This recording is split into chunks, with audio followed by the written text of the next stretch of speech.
Hi everyone, and welcome to the Monomyth Diaries, a bi-monthly podcast where ordinary people get to share their hero's journey. I'm Mandy. And I'm Karen, and we'll be your hosts. Each episode will feature a hero who will share their journey of growth. We'll hear stories about forgiveness, survival, determination, and much more. We're glad you're joining us because we all have a monomyth to share and someone out there needs to hear it.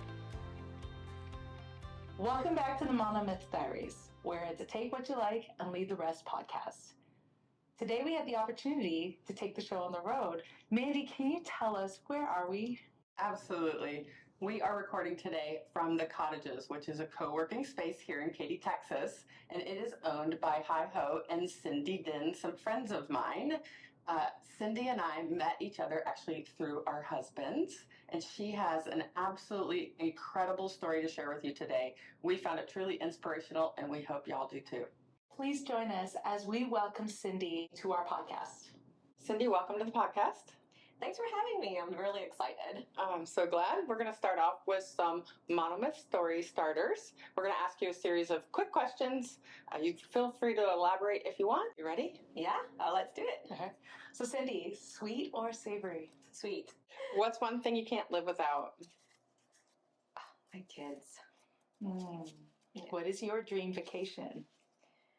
Oh, I love being like near water. So, I don't necessarily have to be in the water. So something beachy, anywhere really.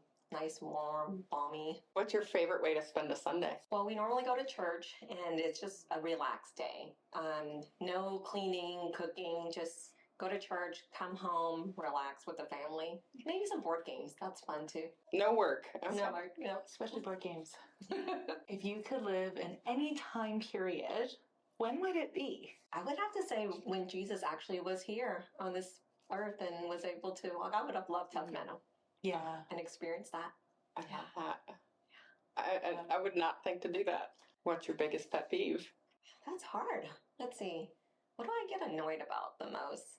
Probably right now would be people who are just not nice to other people for no reason on social media. Like, you don't have to say anything if you don't have anything nice to say. But like, why do you feel the need to say something negative? I don't know. It's just that would be my pet peeve. So Cyndi, what is your favorite childhood memory? I grew up surrounded by a lot of cousins, and especially being born in the year of the dragon. And so I have a lot of male cousins. And so we would be outdoors a lot.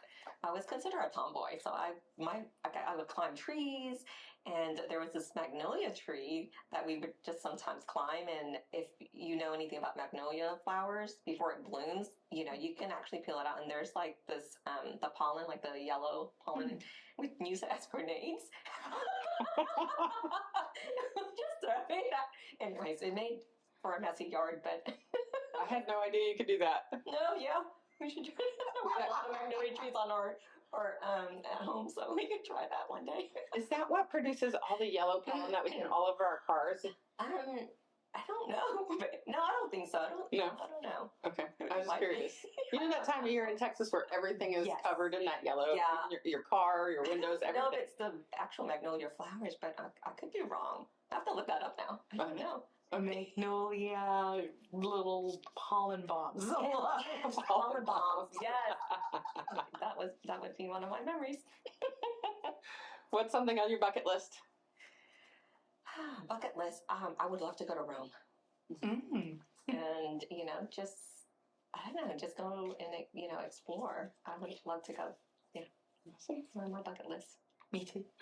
Okay, we can go together. Yes. So if you had one wish, what would it be? One wish. I know world peace is kind of like, everyone's like, go-to answer. I guess for me it would be just, having like my family get together, including my mom and dad, because they're divorced now, to really be at peace with it, to be accepting of it. And, because we have this conversation like, well, what if the grandkids get married? Who do we invite? Grandma or grandpa? And it's always a difficult thing when it's not about us. It's about the bride and the groom for that day or for any occasion. It doesn't have to be a wedding. But just to be able to come together and not really drag the past in, because the past is the past. Mhm. We were who we were back then, and we're different now. We can accept the past and just move forward. So that would be my wish. Okay. I love that. More practical, right? The A world peace. beautiful one, though. Yeah. For sure. What's your biggest fear?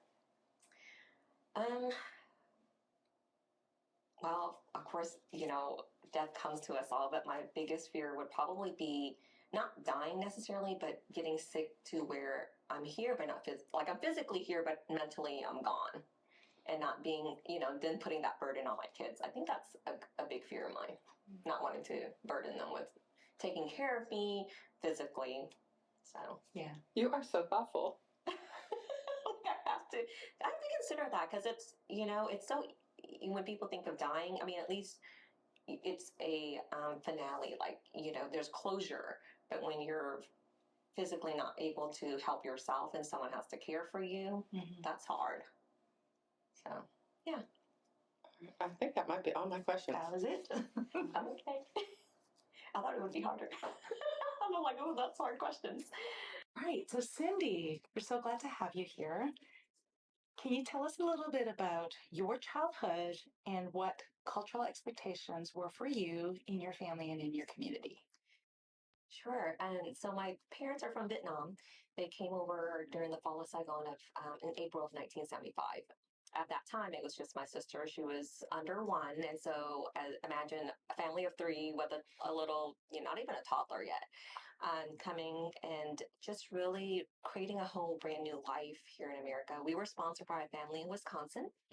And from there, my parents did move south for opportunities in New Orleans, which is where I was born, a year later. And with that, my parents were just trying to make ends meet. It was really difficult financially for them.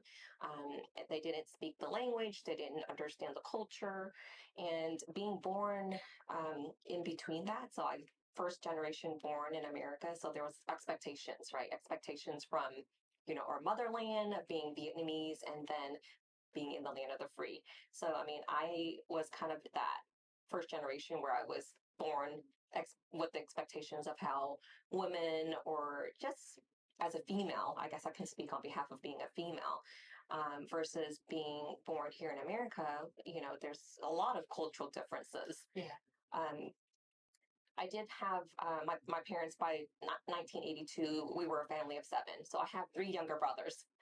So it was my sister, myself, and three younger brothers, and so I can tell like how my parents treated the boys versus how, and not that they didn't love us, it was just different love, a different kind of expectation. Just like any group of generation, it's just the cycle, right? My mom was born and raised as a housewife. Those are her expectations: to be dutiful, to be obedient, to be submissive. Those were some of the traits that she was trying to pass down on to me. Right. And so growing up, it was difficult because, I was watching a lot of shows like The Cosby Show, and, the roles of a female there in those shows are a little bit different than what my mom was expecting of me. Like, I was expected to learn how to cook and to clean and to cater and to serve. It was those duties that I resisted. And I don't know if I was just being a teen, being resistant of those expectations. But while my brother, on the other hand, well, after dinner, they got to leave their plate, get up, and do whatever they want to do. So I felt a lot of, just this push and pull. I want to help my mom. On the other hand, it's like, why I want to be like the boys. And as I was sharing earlier, I grew up with a lot of boys around me, three brothers and a lot of cousins who were dragons, because I was born in the year of the dragon. And so I definitely felt like I want to be like the boys. I just want to eat and get up and go play. Why not, right? Why can't I be like them? So there was a lot of that growing up. I mean, I thought we were all equal. We were living in the land of the free. I'm free. I should be free to do all these things.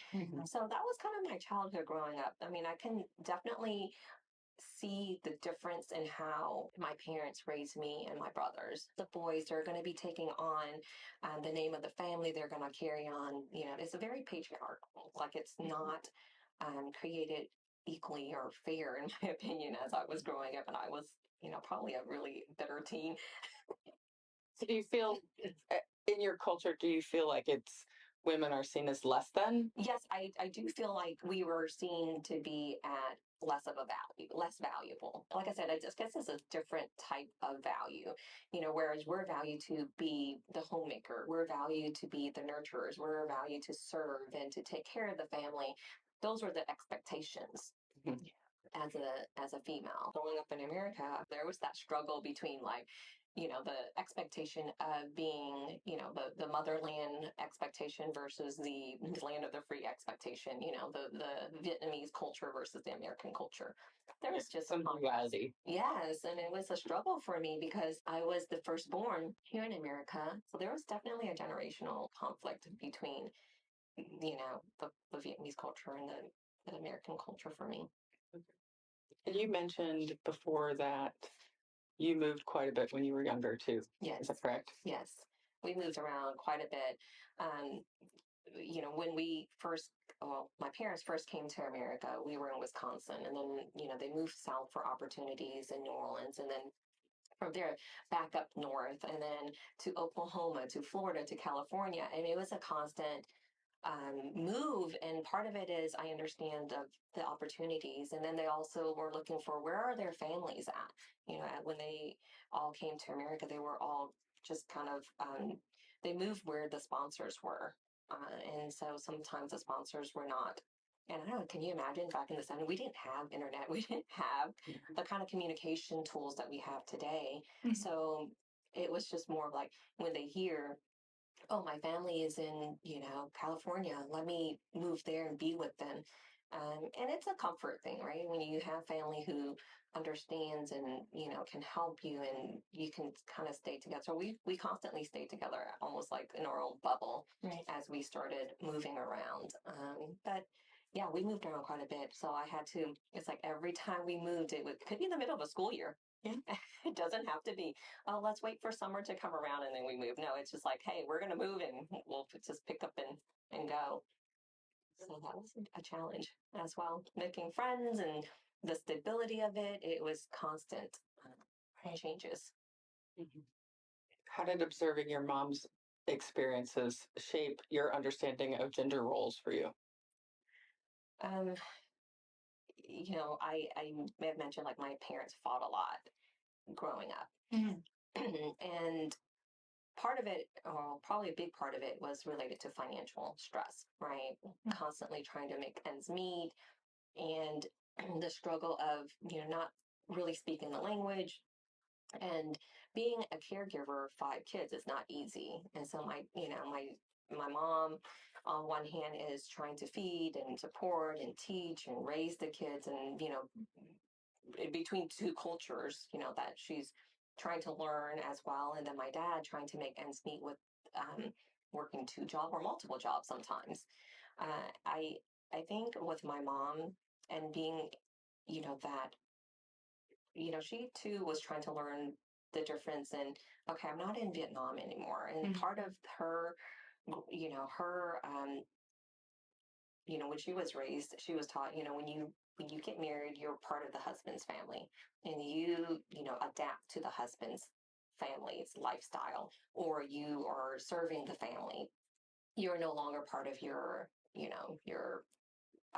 parents' family. Right. And so regardless of how they treat you, how they talk to you, how, my dad could hit my mom. It physically hurt her.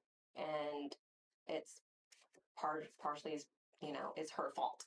Like, well, you should have not talked back, or you should have, done this, or it's always like what she shouldn't or should have done. So seeing that, it was really hard for me to accept because, again, I watched a lot of TV shows where the husband, was really respectful to the wife, or the wife was able to voice her opinions or her thoughts without really a lot of consequence other than mutual respect for that person's thoughts and, actions.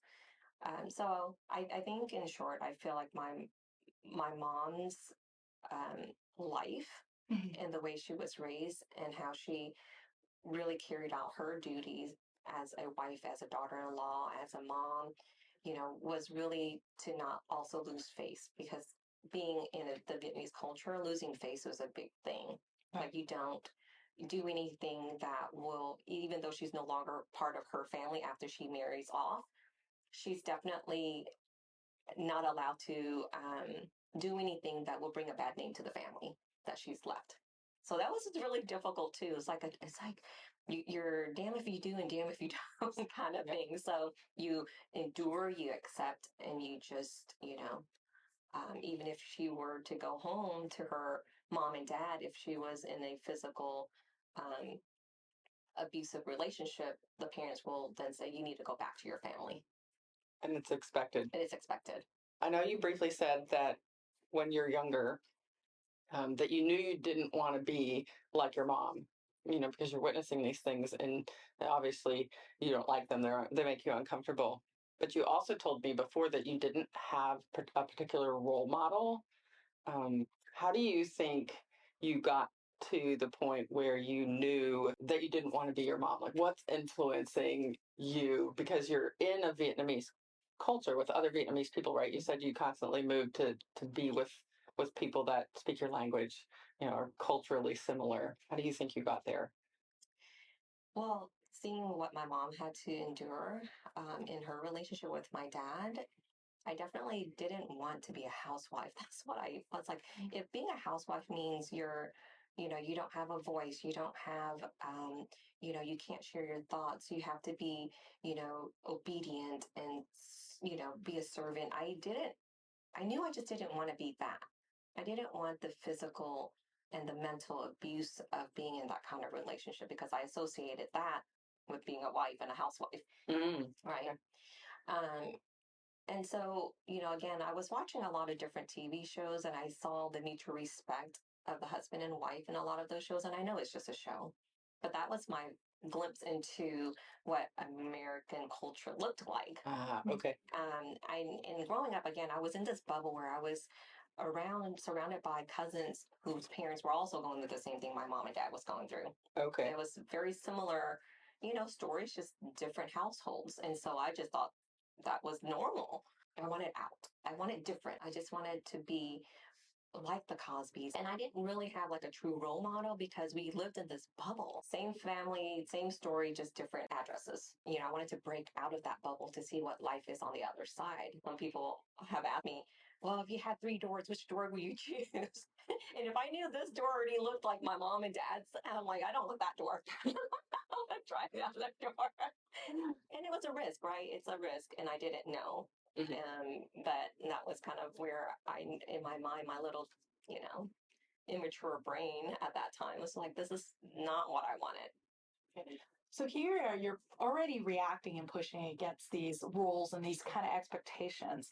When was this happening? Like, ballpark, how old were you? What part of your life? My earliest childhood memory of the physical fighting was probably when I was maybe 4 or 5. It was before I went to school, for sure. Wow. Yeah, we were young. All of us were really young. Just my dad would just at dinner sometimes just flip tables, because they got into an argument. And, we're expected to clean the mess. I want to say the most impactful one that I remember that really just shook me to the core was when I was likely in 4th or 5th grade. They got into an argument about something, and I know my grandmother, my aunt, they were all there, and he still was like not able to control his temper. And, next thing you know, like the cops, the ambulance were there. My mom was really hurt. And it was just that moment of, wow, like this has gotten really out of hand. And I remember my mom, like after she got back from the hospital, she was so angry and heard that she picked us all up, packed us all our stuff. We were living in Louisiana at this time. She got I guess a one-way bus trip from there all the way back up north to Wisconsin, to where our sponsor family was, to kind of get help. And I remember it was a long bus ride. And I got so sick. I get motion sickness, so I was super sick in the car sick. And then when we got there, we were in a battered woman shelter. I didn't know what it was called at that time, but now that, I look back, oh yeah, that's what it really was. It was just a shelter for battered women. And I got so homesick there too. I just remember being sick all the time. I don't know quite how long we were there, but I knew that my mom was trying to seek help, Yeah. trying to reach out for someone to help her. And there was all five of us, remember there was like my sister, me, and my three younger brothers. So we were there for a short period of time. And then all I remember is next thing you know, my dad shows up and then we're flying home back to Louisiana. So you're talking about this incident that like you're in elementary school, you're Mhm. fourth or fifth grade. Your grandmother, your aunts, your family are all there, and the police come up, and then you guys get away for a bit, and then your dad pulls you back. What kind of messages were you getting from all of this? That from your family, from your community, that's telling you about your worth? Um, I think as a woman and seeing that, I felt like my mom was saying that her worth is only as good as what her husband um, gives her.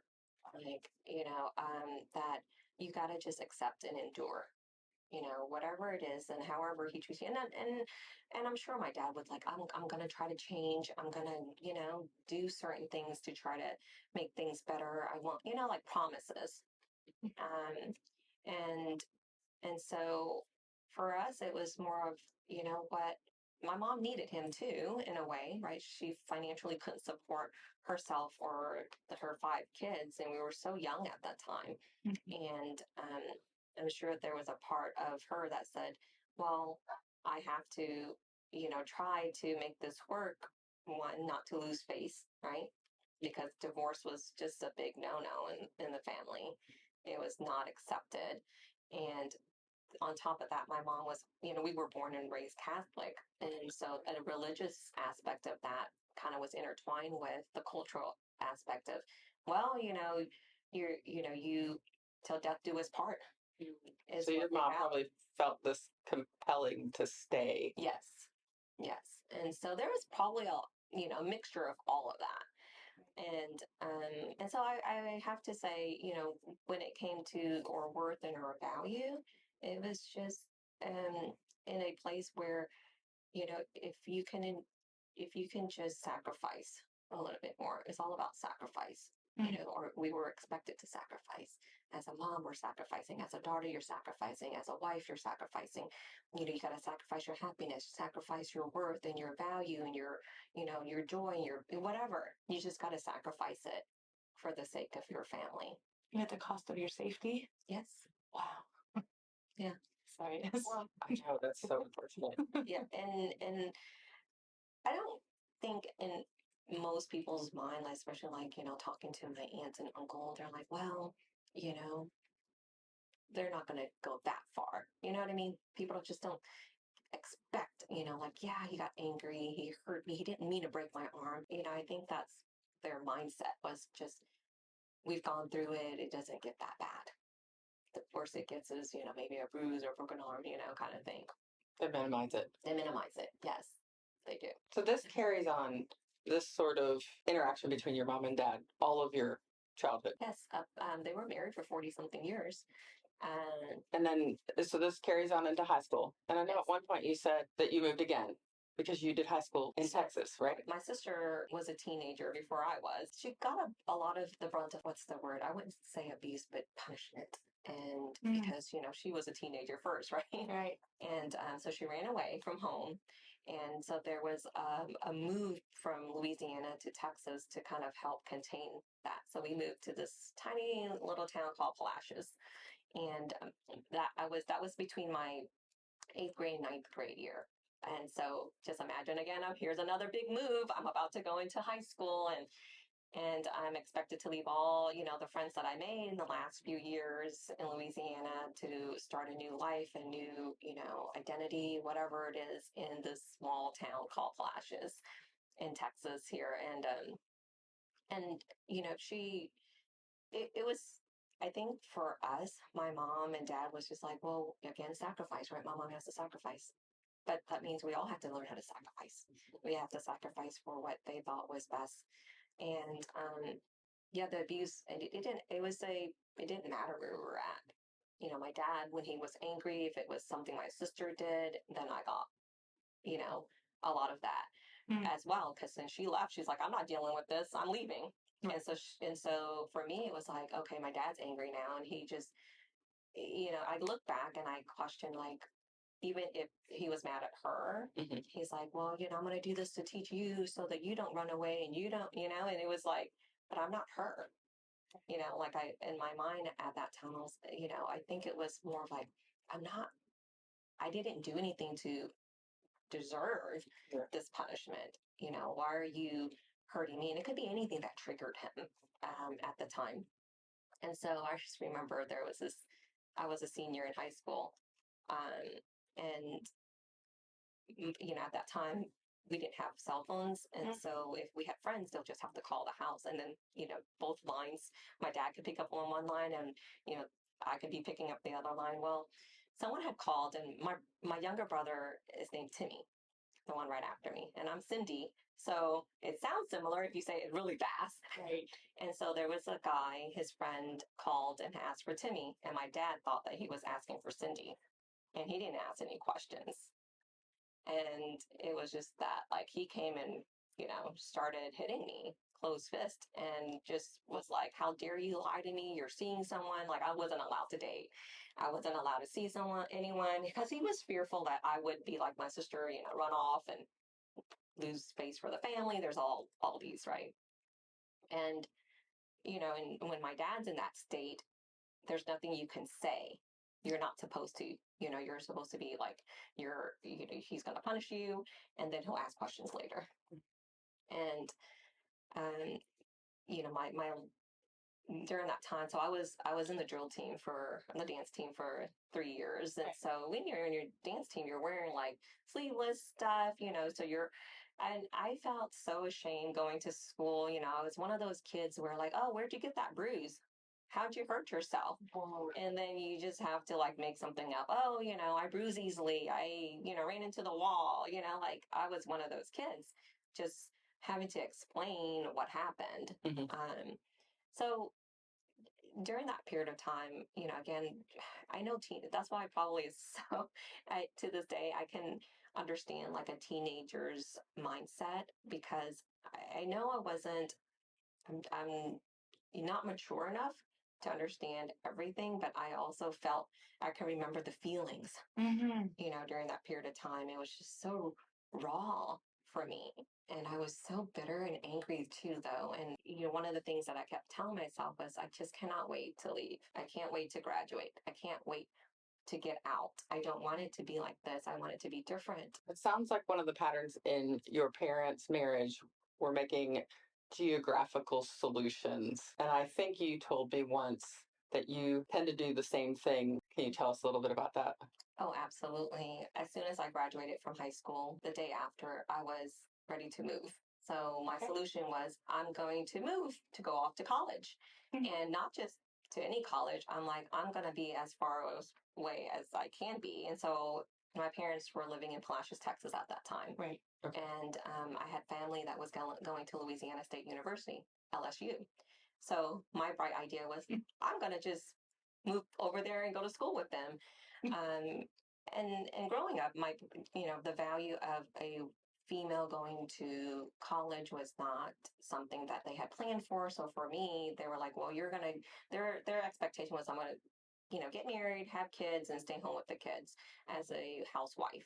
I can imagine they weren't happy with you going to college. No, they were not very supportive. If anything, they thought I was wasting my money and my time and effort and not being obedient. And so I left anyway, without their support, without any money, no 529 plan saved for me, no car. It was just, okay, if you want to go, go. So I did work my way through college. I worked at a grocery store while I went to, you know, classes, but I made it work. And that was my first big move. I didn't have anything. That was my first experience into the real world. Did you stay at studio? the whole time? I did not. I was there for about a year and a half or so, and then my younger brother finally graduated to me. He actually graduated, and my parents at that point said, "Okay, if you're really going to go to college, why don't you come back to Houston, and you and your brother can get an apartment together and help each other through college." Okay. And so, they got him a car. They're like helping him and supporting him through college. So it was kind of like, well, why not stay together and help each other out?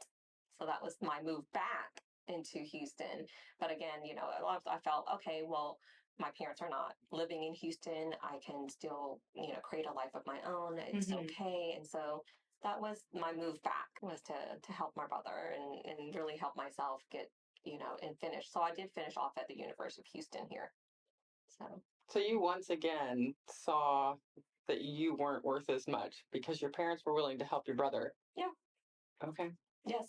So that, it's very common for them to talk about, well, what does my boys need? They're going to need college education. They're going to need a car. They're going to need help. I mean, to this day, sometimes mom's like, can you give your brother some gas money? Wow. So it's about like what they need, how to support them. They need you to, call them to invite them to dinner. It's always about what I need to do to help them. Help the boys. And I love my brothers. I got along with them great. I don't fault them. It's just that like constant, like my mom or dad's always like, oh, what about your, when they see me, the first thing is like, well, you talked to your brothers lately? How's he doing? It's like, what about your daughter? For real. So it could be hurtful, but I like I said, maybe me in my teens, I was angry and bitter about that. But looking back, it's kind of like, okay, I get it. That was just instilled in them. And I felt like I needed to break that. I'm the in-between generation, right? Like I had that conflict. I mean, I get the old, but now this is the new, and we both, are equal. Like women and men, we're female, male, it doesn't matter. And so, and I guess in our culture, it's also like the male or the groom pays for the wedding, whereas the bride, because the bride is actually, going from their family to the men or to the groom side of the family. So Right. Okay. it's interesting. Yeah. Speaking of, Yeah. so you're in college and you meet your first husband. I did. I was, so I ended up, just financially, I moved in and I started living with someone I was dating. His name was Joseph. And so my first husband, and living with him, as soon as I graduated from college, it was more like, well, you live with him, you have to marry him now. First of all, living with him was a no-no when my parents found out. They're like, oh my gosh, you're living with someone, out of wedlock, and it's, frowned upon. And so the parents got together, shortly, after I graduated from college and said, well, especially my mom, and she took me aside and said, your worth as a woman is no longer as valued or valuable because now you live with one. Who wants someone who's lived with another man or has been with another man? You need to go ahead and just marry him because I was living with him as though I was married already. So he's also Vietnamese, am I assuming? Yes. So both his parents and your parents kind of met up to discuss what you guys should do. Am I reading this right? Yes, but it wasn't arranged marriage by any means, but it was more like, encouraged. You were expected to marry him. Yeah. Yeah, it was more like, and we were both young, and maybe their influence was like, well, you guys can just make it work. All right, you guys have been living together already, so it shouldn't be that difficult now that to just actually get married and start a family. And again, it goes back to my mom and dad's mindset of, okay, well, you did your college thing, you got that out of your system. Now it's time to settle down, have kids, and really focus on the family. Okay. Yeah. Did you want to marry him? I cared about him and I loved him, but I was not ready to get married. And so when he actually first proposed that idea, I said, no, I don't think we're ready. I didn't think I was ready at that time. And so when I said no, like the parents and even his grandma was like, what do you mean no? Like, that's the next step. That's the next expectation. And because culturally, by the time, well, my mom wasn't even expected to go to college, right? Or even high school for that matter. So going to college was already like a big step. So they're like, okay, well, your next step, you really should have been already married.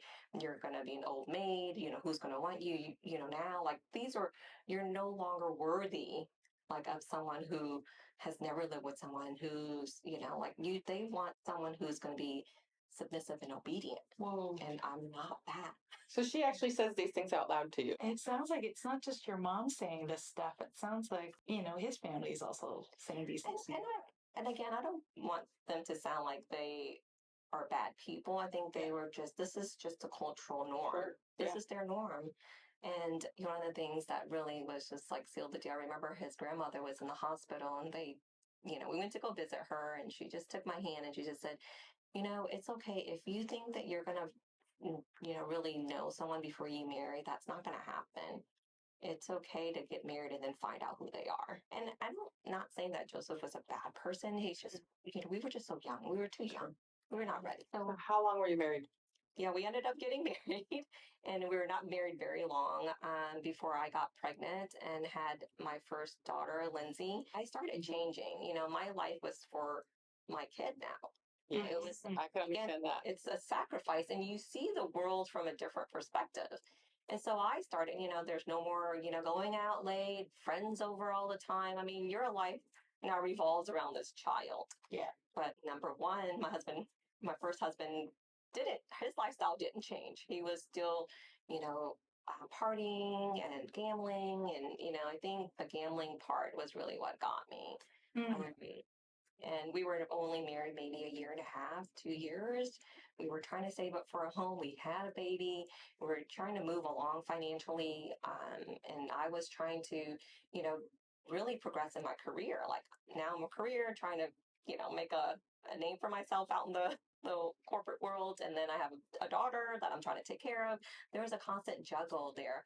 And then here my, husband was like, at that time, he was just living as if he's in college still. What really damaged the marriage was when I found out that he spent all the savings. Oh. And we had a bank statement that came in that had negative dollars in the bank account. And, again, growing up, I saw the financial fights that my parents had and, how it escalated so fast. And I didn't want finances to be a problem in my marriage. Like I felt like we shouldn't have these financial issues, but yet we are. And the worst part of it is that he's lying about it. He told me that the bank made the mistake, that there's got to be a mistake. We don't have negative dollars. And I'm like, I don't think the bank would make that kind of mistake. And I might be even naive, but I'm not stupid, And so that kind of escalated. And then we kind of grew apart after that. And then he started seeing someone else. And I think it was just, I wasn't angry, upset, surprisingly. I was more of like, hey, let's just sit down with our parents because I had to ask for the parents' permission if we're not going to do this together anymore. You had to request permission from both sets of parents? Yeah, I was scared. And so I called a meeting, like it was a business meeting, and I had all of the facts in front of me with here's the girl's name, here's the issues that we're having, and I don't think that I can move forward with this marriage for these reasons. Mm-hmm. And in that meeting, I remember afterwards, my mom and dad said, okay, well, your options are you go back to him and you work on the marriage, or you come home and live with us. Those were my options. Oh my goodness. And remember, and how old are you? I was, at that time, I was probably 27, 28. You're still very young. Yeah, I was really young still because I had Lindsay when I was 25. And so just a few years after that, I was like, this is not working. And I would like a divorce. And I don't think that, and I didn't want him to be unhappy. Like if you found someone else that you're happier with, go be with her. That was my take on it. It's like, I don't think we both need to be miserable in this marriage. Right. And I think a lot of it was, okay, well, no one's in my family has ever really filed for divorce. And it's definitely the religious aspect of it was like, you're going to be a sinner. You're going to be shunned for life. You're, an embarrassment to the family. There's all these things that I felt like, okay, well, even my mom stayed, right, in her marriage that she has not been happy in. And I shouldn't assume that she wasn't happy, but it's just the things that I'm seeing, like the physical abuse of it. Right. I'm like, should I endure it? Like, I felt like I had to stay, but also that pull of, well, he's already with someone else. Like, why do I need to be with him? And so I didn't choose either route. I chose not to be with him, and I chose not to move home with my parents at that time. And it was a difficult time and period in my life because, one, I didn't have it. We had negative dollars in the bank account. My parents didn't agree with the divorce. No one agreed with the divorce, really. And then Except Joseph? He was kind of just nonchalant about it, right? Like, it was, yeah, I'll stay with you and I don't have to see this person anymore, but do I have to accept that? And in my heart was starting to really harden when it came to like, well, why do I have to go with what everyone else says? Yeah. And I truly was not happy at that time. And I was definitely starting to, like I said, there was a lot of built up bitterness and anger. And I said, I knew I didn't want to live a life of misery for myself or for him. Like I care about him enough to say, you know what, if you're happier with someone else, to go be happy. Yeah. And you decide to move into an apartment by yourself. How'd you get there? It was hard. I didn't have the credit. I didn't have the money to move in. And I remember because I didn't have the credit, I had to put an extra deposit down in order to secure the rent for the one bedroom. And I had a friend. She was so sweet and kind to me. And we were all just trying to make ends meet. We were only in our 20s. And she said, I'm gonna lend you the money. And that was the first time anyone's ever lent me money, to help me. And so I borrowed her money and I told her, I said, I'm going to pay you back as soon as I get, I'm settled in, and, the next couple months I'm going to save up and I'm going to pay you back the deposit that I borrowed. And I remember during that period of time, it was getting closer to Christmas. And so I'm like, I'm not going to spend on anything. I'm not going to celebrate Christmas or the holidays. I'm just going to try to get a place. And I remember my friend donated a couch. And so that was the couch we had. We had a one bedroom. So Lindsay and I slept in the same room. We had a bed, and that was it. I didn't even have a dining room table. And so it was just, hey, just to get out, though, I needed to be in my own place. And so during Christmas, I feel like Christmas has always been a reminder of the gift that my friend Amanda had given me. She was the one who lent me the money, and she never said when I had to repay her, but I repaid her. And so that Christmas, I said, oh, I don't need a Christmas tree. Lindsay doesn't need any presents under the tree. It's okay. This is a gift of just being away from all of that and being in peace. And that was the real true joy of it. But she showed up with a few other friends one weekend and had a live tree with all the decorations in it. And that was a moment for me that said, people, it wasn't always about the money. It's just showing up. I think showing up for me in the way that she did will always remind me of how special Christmas is. Because for her, she didn't have to. She didn't have to spend that money on me because she too was going through her own things. And I felt so blessed to be able to have her and, round up friends to come over to help me decorate and really make that Christmas a true Christmas blessing. And so I'll never forget the way she made me feel, more importantly, but the help that she gave me when I needed it most. Wow. Angel and human skin. Yeah. And to this day, I try not to remind her every Christmas. It is her birthday during, right after the holidays. But,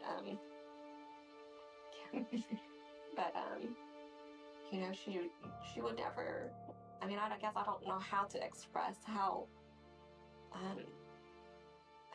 much of a blessing she is to me. Like, I can never repay her for the things that she's been able to, give me when I needed it. Mm-hmm. So, sometimes during Christmas, I like to bring up the stories. She's like, oh, don't say that. I don't, it's like you don't understand how much of an impact. Yeah. Because what are my other options if she didn't help me? Yeah, she absolutely changed the trajectory of your life. Yes. Yeah. Would you say that was like the defining moment of when you actually broke free from a lot of those constraints you were feeling like you had to stay in your marriage and so much pressure, that this angel came in and helped give you freedom? Yeah, I definitely felt like it was another stepping stone towards that. I made a slew of other mistakes along the way, but I met someone in New York and we started, traveling to and from to see each other. And he brought up, he's like, well, we've been seeing each other a while, we think about having you try living in New York. And here's another geographical solution, right? Because there was so much shame and embarrassment to the family that I created by going through my divorce with husband number one. Mm-hmm. And so for me, it was like, okay, if I move to New York, no one knows me. I can start over. Mm-hmm. I can start over. No judgment. No one giving me, these looks. I don't have to hear my parents and family tell me, how much of a disappointment and I didn't have to, and I fell away from the Catholic Church because I felt like I was too much of a shame or embarrassment to the family to actually enter. And so I kind of just started really putting all of that behind me when I moved up to New York. Mm-hmm. I think you said at one point your mom said you could not take communion. Right. So as a, divorcee, you're a sinner. So when you're a sinner, you cannot receive communion in the Catholic Church. And so if I go to church, I'm not, the communion is just receiving the body and blood of Jesus Christ during service. Mm-hmm. And so I wasn't able to receive. So that was part of like, well, why am I going to church? Mm-hmm. If I'm no longer welcomed here, then I'm not going to go. It was a constant reminder of not being good enough. Right. It was a constant reminder that I'm not worthy. That was where I just stopped going to Catholic church and really move even further away from my belief in Jesus and my walk, with him. You're living in New York. Yep, I moved to New York with Lindsay and I found a job because I knew, again, I cannot financially depend on a man because I didn't want that. I wanted that separation of dependency. And everything is going fine. And, this person, let's just call him husband number two, was such a passionate and a Prince Charming. His family, really accepted me again. When I went through the divorce, if I, remember even before I got married, if I was already living with someone, I was no longer worthy. Right. Mm-hmm. So I felt like I wasn't already good enough. And now I have a daughter and I'm divorced. I mean, that's even like, Mm-hmm. like who's going to accept me? Mm-hmm. Right. So when I met Kevin, he was really kind to Lindsay and that really warmed my heart. He was accepting of the fact that I've been married and I have a kid, and then his family also accepted that. So I felt that must feel really nice. it did. It felt really nice. And so that was the decision to move up there. Now, once I moved up there, living together and being out of my element was really difficult for me too. Mm-hmm. And so there was some challenges there. Financially we were okay, but I felt like there was conversations that he and I would have, but it escalated really fast to where he reminded me a lot of my dad. Had a very short fuse. Mm-hmm. And I remember, we were just simply talking about something simple like in order to save money, maybe you get on my phone plan. And I think there was some trigger there that caused him to really get heated and upset. And all of a sudden he just slapped me. And it was, again, the first time since my dad that a man had hit me. Oh my goodness. And so it was a shock. Yeah. Because that never happened with No, Joseph. No, Joseph never hit me or, mistreated me physically or anything like that. He just was a party animal. We were young. So when that happened, it was a shock and, and I felt super alone, but I had Lindsay and I did get up to leave. I left with her. I went out to the car and I sat there, and it was New York. It was cold and it was snowing, and it was, even if the car engine was on, you can still feel, how cold it was, and especially if the car was idle. And I'm like, I don't even know where I'm going. Like, I didn't have any family or friends up in New York. And so again, here I am. It was a geographical solution, I thought, getting away. But then I'm here and I'm now in a situation where do I go? I didn't know where to go. And so after a little while being in the car, and of course, Lindsay's in the back seat and she's not understanding what's going on. And I felt my heart ache so bad because then I was left with the decision, like, do I go back inside? Do I go back? How old was Lindsay here? Lindsay she was probably 5 or 6 at that time. Oh, wow. So she's not a baby. And you're not married yet? No, not at the time. We were engaged to be married. And so I was left with the decision of like, what do I do? So I ended up going back inside because I'm like, I can't let Lindsay freeze to death. It's not her fault. She didn't she didn't create this. And so I got inside and we talked about it, Kevin and I, but I remember that thought of like, when my mom was going through her challenges, remember when we went to Wisconsin and my dad came to get us, I would always constantly ask, like, why did she go back? Why is she going back to someone who's hurting her? Right. And so in that moment, I remembered. In that moment, I'm like, because she's thinking about us as her kids. Where is she going to go? What is she going to do? And so for me, it was more of, where am I going to go with Lindsay? Even if I do decide to leave and geographically move again to solve this problem, what do I do with Lindsay in the meantime? This is my home now, right? I have to go back. And so you can understand why your mom sacrificed. Yes. And so that moment of putting my pride aside, putting my anger aside, putting everything that I was feeling aside. Your worth aside. My worth aside, to go back in and talk it through. And so we talked it through, and he too was like, I've never done that before. I'm never going to do it again. And making promises again, reminding me of how my dad has always made these different promises. And again, but I needed to believe that in that moment, that it won't happen again. So that was definitely a challenge for me. So you're starting to recognize that you're repeating some of the same patterns as your mom, your dad. Right? Oh, yes. And it gets worse. It does get worse. So I did end up getting married to Kevin. And, I thought things would change, like, I don't know why. Again, we moved. He's like, okay, maybe you being up in New York was the trigger. Like, maybe that was creating a lot of emotional imbalance and you were out of your element. Maybe we move back to Houston. What if you move back to Houston and you're with your friends and your family? We won't fight as much. That was the solution. So we moved back to Houston. And we moved back to Houston. We got married. And, for a little while, I thought things were humming along because he took anger management class. Things were going to get better. I mean, other than, him hitting the wall, putting holes in the walls and things like that, there was still like better the wall than me is my thought, right?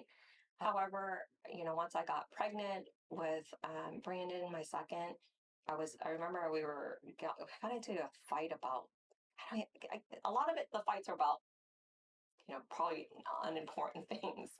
And I was going down the stairway and he was angry and he pushed me. And I was pregnant at that time, probably 6 months pregnant. Oh, 6 months. You're pretty far along. And so that was that moment of, again, like, I got to protect my kid. Yeah. And I called the cops and I said, you're never going to do that again. You're not going to hurt me or my kids. But again, we're like, okay, now I'm in my second marriage. If I didn't feel worthy, even before I married my first husband, I definitely didn't feel worthy now. Like, now was not good enough for anyone at that point. So again, it was more, I got to make this work. I got to sacrifice. I have to endure because, one, I'm already an embarrassment. I can't do this again. I can't go through another divorce. So I'm like, I'm gonna make it work. I'm gonna have to figure this out. And so after that, episode, I mean, I had Brandon, and it was just little things. I mean, I learned to bite my tongue. I learned how to just avoid conflict. Walk on eggshells. Walk on eggshells. But I mean, it could be anything. And I look back now and it's like, I really lost my voice and my identity and who I really was, because, he learned too, as someone who can break me down. He'll say things like, no one loves you.